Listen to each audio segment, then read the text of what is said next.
Okay, so this is the pronation and supination stretches.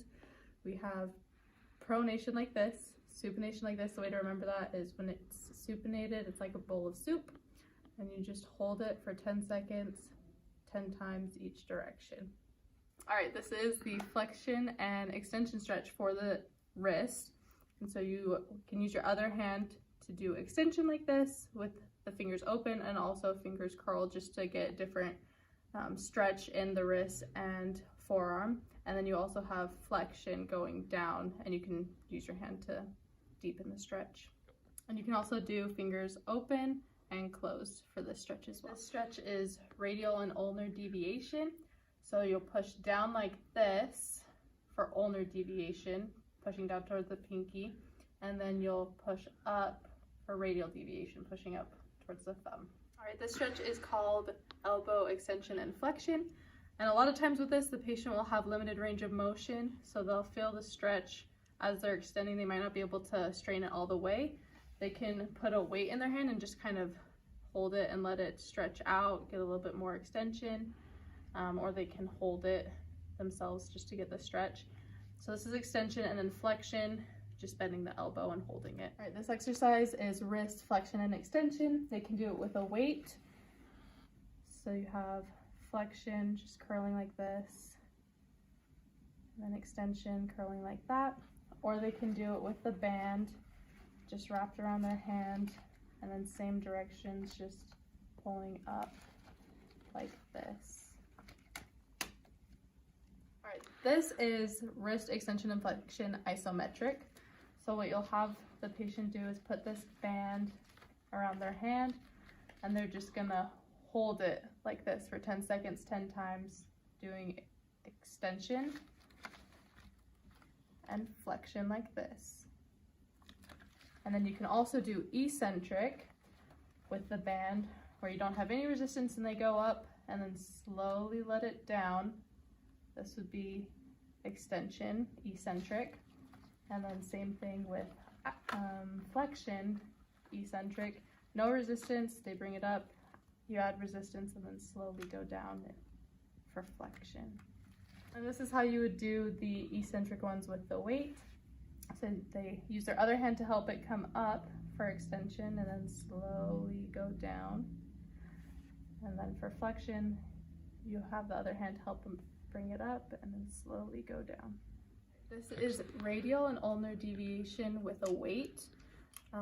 So you'll just, for radial deviation, you'll just bring it this way, back and forth, 3 sets of 15. And with ulnar deviation, you'll flip it to the other side and bring it up like this, 3 sets of 15. Band, you just use the band to add resistance to the hand. So you can bring it down like this, and they bring their hand up and down like this. And then you go the other direction for ulnar deviation, bringing it down. All right, so this is the putty exercise.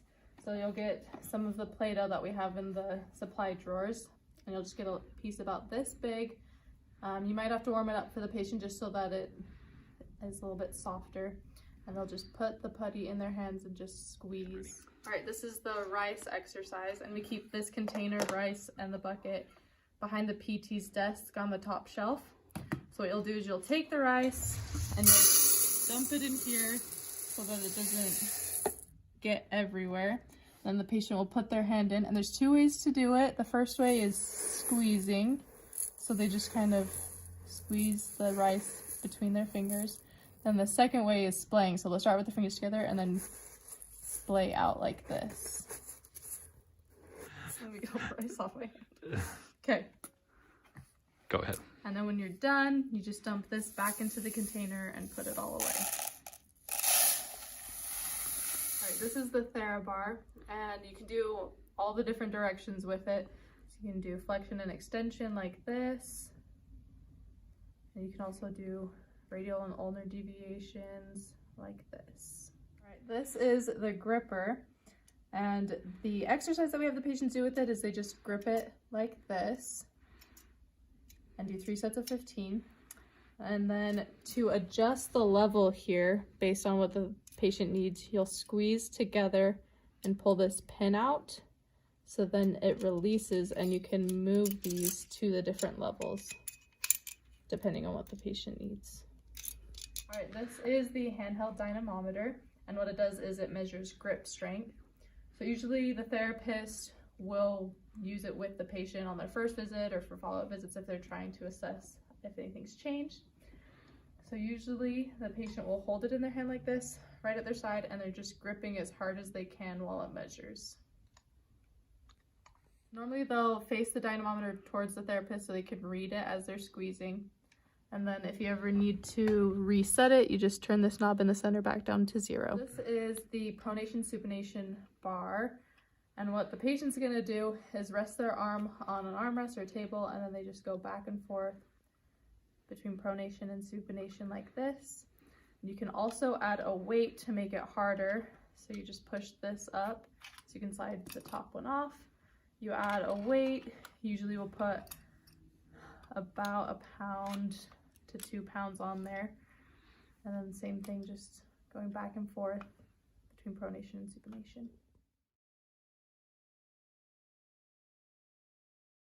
This exercise is called tree huggers. They're also known as awkward hugs. So you'll huggers are like reach forward like you're hugging a tree. And it's 100% a fly. I don't know if he calls it tree huggers.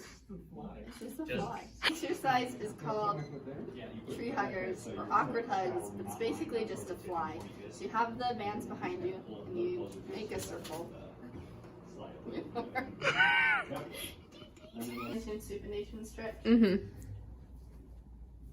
Okay. Okay.